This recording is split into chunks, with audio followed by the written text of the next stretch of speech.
Can you be a quote-unquote progressive Christian? Hey, wait a minute. I'm seeing different rises of ideas or convictions that are differing from maybe traditional Christianity. Right. Should we be leery of that? Yeah. What we're going to do today is we're actually going to watch a video from Mark Moore, who's a pastor who has a YouTube channel that he's been building. Is Hansel a heretic? I mean, probably, right? What up, what up, what up? How we feeling today? How you doing, Hansel? Solid. Doing good? How's the week been for you? Lots of cycling. Yeah. Love been that. hot? Very hot. There. Yeah. Well, speaking of hot, we're going to talk about some spicy topics today on this episode of Kingdom Thinking. What you got? We are so excited to be here. And I have a question for you that I think you'll be interested in. Okay. Can you be a quote-unquote progressive Christian? Ooh, that's interesting. Yeah, a lot of people are going to be feeling the heat there. So we do like a whoosh emoji? You're going to have to tell me what a progressive Christian is first. Correct. So defining our terms is always very important, right? Yes. That we do this all the time on the show. And so what we're going to do today is we're actually going to watch a video from Mark Moore, who's a pastor who has a YouTube channel that he's been building. And I am really interested in kind of his response. And then we'll watch his video, just a couple minutes long, and then we'll do some analysis, some all right. Strengths and weaknesses, and see what we think about it. So we'll go ahead and we'll start the video right meow. 2 Timothy chapter 4, verse 3. For the time will come when people will not put up with sound doctrine. Instead, to suit their own desires, they will gather around them a great number of teachers to say what their itching ears want to hear. And Jason is asking if this text is describing what's happening with the so-called progressive Christianity. Okay, so pause it there. So what do you think about that right off the bat? Have you ever taken 2 Timothy 4:3 and associated that idea of the verse with like progressive Christianity in general, or is that a new thing for you? Yeah, I have not thought about that. Okay, that's so not a connection I've do you made. think that connection that's being made there is a good one by the person asking the question? I think that's a legitimate question. Okay, so you don't think it's just like an end times specific thing? Normally when that verse is used, it's specifically relating to like eschatology, like the end time, The like rise Jesus of is the coming back. Antichrist Yeah, kind of it's thing. always associated and coupled in that world. Yeah. Or do you think this is a better application of? Yeah, I almost want to say that limiting that particular text to like what would that even mean? Like the rise Sure. of one global government, or like Sure. what would you be looking for Right, to then say right. that's what it's about? Right, So right. I'm more skeptical of that Yeah. than I am of the question saying like, hey, wait a minute, I'm seeing different rises of ideas or convictions that are differing from maybe traditional Christianity. Right. Should we be leery of that? Yeah. I actually like that question. Okay, good. Keep going. There are a lot of groups who claim the name of Christ, but deny biblical values and biblical teachings, particularly when it comes to sexual ethics. Jason, I think it is. However, let's be warned. Jesus said, don't judge lest you be judged. All right, I'm going to stop it here. I think that at least just at this point, he's going to try to sit on the fence about it. Okay. And that kind of throws me off a little bit because you can't say on the one hand, the question is progressive Christianity, is this an application for the itching of ears and the new false doctrines? Yes, but don't judge unless you're judged. Like, no, you can't have it both ways. Like, if you're coming to a conclusion about this, say it with your chest kind of thing. Okay, that's interesting. Because you can't shield or hide behind, well, I'm not judging, but I think you're wrong. Mm-hmm.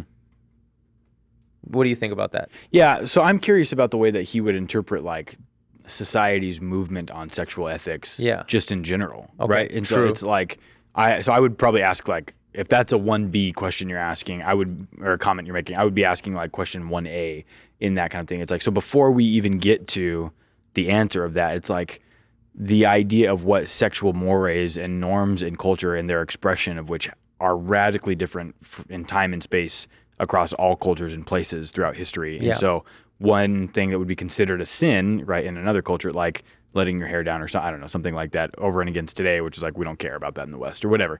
And so it's like, those are already, they just feel shaky to me. And so I would just want to know what the definition of that would be. Right. And so he says, I think it is, but don't judge. Yeah. For with the measure you use, it will be measured to you. So let's measure ourselves according to this same standard of Paul's warning. It is not just a prophecy of the end times, but what Paul said, that people gathering around people to tell them what they want to hear, when has that not been true? It was true in Paul's day. It's true in our day. It's been true in every day in between. Christians or not. We like to listen to those who say what we want to hear. Okay, pause it there. How do you feel about that? I think he's absolutely right. Yeah. And I think that gives a better grounding or a better initiation point for the conversation about false teachers, prophecies. It's not just this one thing that's going to happen in whatever time or year we think the global government is going to take over the world, right? Yeah. I think it really is about the connection between the church and their context, and not bending the knee for convenience or political power, like whatever the case is, right? Yeah. So I like that instinct. Yeah. However, I think it's kind of deviating from the question at hand. Again, I would want to press him a little bit more. Like, if you're going to take it on, like, give me a yes or a no. Yeah. Yeah, I am like pleasantly surprised at the level of self-awareness here. I think he's doing a really charitable job of not getting stuck in like what would be like a conservative church guy trope, you know, of just being like, all bad people or whatever. Like I think there's a real genuineness to the way that he's trying to approach this question. It seems very pastoral. It's so incredibly refreshing when you watch like these short bite-sized clip videos. Yeah. So I'm a fan of him so far. Yeah, that's helpful. Analytics and social media metrics, that's all we're hearing is what we want to hear. And so it's easier than ever to point the finger at other people and not at ourselves. So let me just use this as a self-critique. Even in conservative churches, what we might think of as biblically oriented churches. Okay, pause there. Do you see a problem with the dichotomy that he's just created? Right? So progressive Christians seem like they're being labeled as not being biblically oriented churches. Yeah. So as far as I understand progressive Christianity, because like this is the part of the tricky thing, is that we have to operate on an assumption of what he means by progressive Christianity thus far. And I think that's a little bit problematic. But as far as I understand, and we were talking about this a little bit, right? If we understand progressive Christianity to be a movement or a branch from traditional Christianity that is seeking to be more in tune with, I don't know, social issues, cultural issues, particularly the LGBT community, and things like, I don't know, women's rights or abortion or things like that. Sure. If you want to pick those two topics as what might be kind of a litmus test. Yes, for those, then I think he might have grounds to understand himself as traditional Christianity over and against that. Good. But he hasn't said that, so we don't know. Sure. I see people having a very difficult time following the words of Jesus to their logical conclusion. Here's one example with money. Even the most devout Christians have a hard time thinking crisply about the level of generosity that Jesus would call us to, the level of economic trust in God that Jesus would call us to. Why? Because we have a culture that is satisfying our itching ears, saying, you're worth it, you deserve it, spend money on yourself. Okay, pause this here. Okay. Here's another here. I think we do a great job in evangelical culture of reading like Jesus's ethics around money as like descriptive events rather than understanding them as like prescriptive ways to live. So I think his critique of evangelicalism right here is spot on. Right. What do you think? Yeah, I think so. I think one of the big, almost moral hubris of conservative evangelicals is speaking against, almost with superiority. Yeah. The prosperity gospel. Yeah. Those crazy charismatics. Yeah. Those progressives. Look, whatever it is, right? It's like, no, wait a minute. But we don't send our kids to mission trips if it's not safe. Sure. Because God wants our kids to be safe. Right. And I'm not going to send my kids to that school because they need to have a better education, because that's what God cares about. It's like, no, wait a minute. We conveniently prioritize what we think we deserve from God at the same time that we're speaking against other people who do that as well. Yeah. So that's a tricky line to walk, right? It's definitely a blind spot that's worth being aware of. Correct. There. And again, it's refreshing that he's saying we have those too. Yeah, yeah. But I want him to drop the hammer and say, is it right or wrong? Yeah. Because ultimately, I think that's like denominations are splitting over this stuff. Yes. And if you want to step into that conversation, I think you got to really bring the heat a little more. Yeah. Okay. Is racial relations. Or here's another area, the poor. It seems to me like so many people are concerned about protecting their own territory rather than being sacrificial to serve and give for other people. And that's the call of Christ. Our itching ears tell us if they're different than us, no matter what that difference is, that it's okay to ignore them. It's not. You know, the Church of Jesus Christ was the only institution in the Roman world that included male and female, rich and poor, slave and free. So economic issues, gender issues, racial issues. The concern for the church is always, how do I lay down my life to wash your feet? That's not the rhetoric I'm hearing of people with itching ears. They want to know how to scratch their back, not wash your feet. And that's a concern I think we should all share if we're going to be followers of Jesus. Okay, so that's the video. Okay. There, so he brings some heat, as it were. There, I don't know how to validate that claim that the Jesus Church in the Roman world was the only institution that had that strata of people in it. So I'm just gonna, the local pub might have had that as well, right, kind of thing. Or like the Jupiter Temple might have contained people that were in there. So I'm gonna try and be charitable and just grant him that. Okay, we get his point. Yeah. So what do you think of what he says there, particularly around things like race relations and poverty and people who are poor? So the interesting thing is that I don't think he ever came to a conclusion about what he said he seemed to totally deflect from the sexual ethic altogether. Yeah. But he's going to make people mad on both sides. Yeah. Which is really interesting, right? Because there's probably people at his church who are going to be like, what? There's moments where he sounds like a progressive. Exactly. Yeah. There's moments where he sounds like a progressive, and there's other moments where he's differentiating and saying, but well, I'm still biblically oriented, right? And so I wish that he was a little more forthright about how he understands progressive Christianity. He mentioned sexual ethics, right? Mm-hmm. So that seems like that's important to him. It's like, okay, let's have a conversation about that. Yeah. In example, right? Does he think that traditional views of marriage or sexual orientation are the only ones that can be had by Christians? Yeah, I think it's pretty clear from this video he would say yes. Yeah. That's not hard to figure. I mean, he says that at the beginning. He's like, yeah, I think that's for itching ears, right? At the very, very start of the video. And then he deviates into the rest of what he talks about.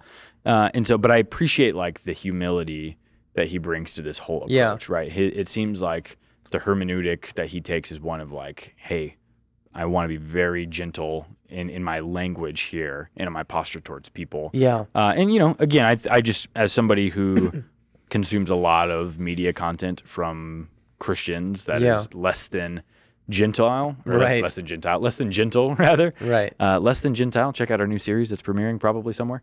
So I think it's a good thing, right, that we just catch a video like this every once in a while. That is true to his conviction, right? Like he didn't shy away from that, right? But he was able to maintain some real intentionality of not creating cognitive dissonance in his positions, and I admire that. So I think his ultimate conclusion would be, yes, progressive Christianity might be an application of some false teachings, itching ears, but be aware because there's a bunch of things in our midst that are the same. Yep. So I get that. I'm still a little dissatisfied. Okay, so what do you think could have been made better as we wrap up here? Well, I just want to know if in this conversation, if I want to know right away, do you see any reconciliation between these, or are you saying like, no, progressive teachings like this are false. It's false, and they have to be put by the wayside. Exactly. Yeah. Yeah. I think if you pressed him on that, he'd say yes. Okay. There. And I would want him to say it up front. I want to hear him say it. Yeah, that's pretty good. All right, Hansel. So we have spent this entire video critiquing Mark and his positions and not saying it with his chest, as it were.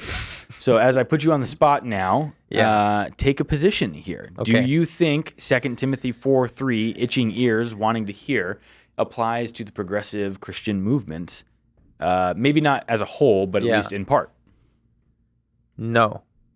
You don't think it does? Okay. I don't. I think that on the issue You're of fired. sexual ethics, I think that it's okay that denominations are going to split. Uh-huh. I think it's okay that people are going to part ways. Okay. I'm not 100% sure where the line is for now you're not a Christian. Yeah. You're not at the table anymore. Salvation versus... Yes. Yeah, sure. If I'm completely honest, I don't know where that line is. Okay. With reference to abortion, I have a very principled pluralism view off of like Herman Bavinck, who was a Dutch minister, and his view was if Christians want to win society back, you're not going to do it by making policies. Sure. You're going to do it by being a better witness. Being a winsome culture. Exactly. Yeah. Now, at some point, you have to draw the line and say, I'm not going to let you shoot somebody just while I debate with you the merits of that, right? So for my perspective, I think there should be legislation on it. I don't know how much or to what extent. Sure. Because like you could say the same thing about guns, right? Like we legislated a bunch of stuff about guns, but people are still going to buy them and whatever. Like I get all that. So those would be my convictions on those two specific issues as it relates to progressive Christianity. Yeah. Like I'm willing to part ways with somebody. I don't know at what point I would be willing to say like you're not a Christian anymore. Yeah, great. So well, and I love that. I mean, that's an honest take right Yeah. there. And I think what it shows, especially for our viewers and people who are watching, like it's okay to be unsure. And Yeah. it's okay to have questions about things, and it's okay to have positions about things, even if you don't necessarily have them all worked out. And what I think you're doing that kind of mirrors this Mark's video well is like being humble in the way that you're approaching the dialogue.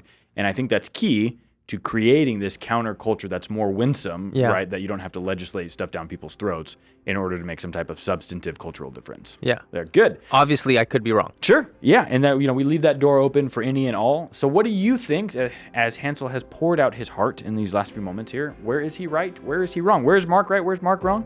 I'm not wrong. So leave us some comments. Let us know what you guys are thinking, and we will be sure to catch you on the next episode of Kingdom Thinking. And while you're at it, download the app because you can get a bunch of cool stuff there. Go to any app store, JUCE TV, JUCE TV. Find us. It'll be dope. We will see you next time on Kingdom Thinking.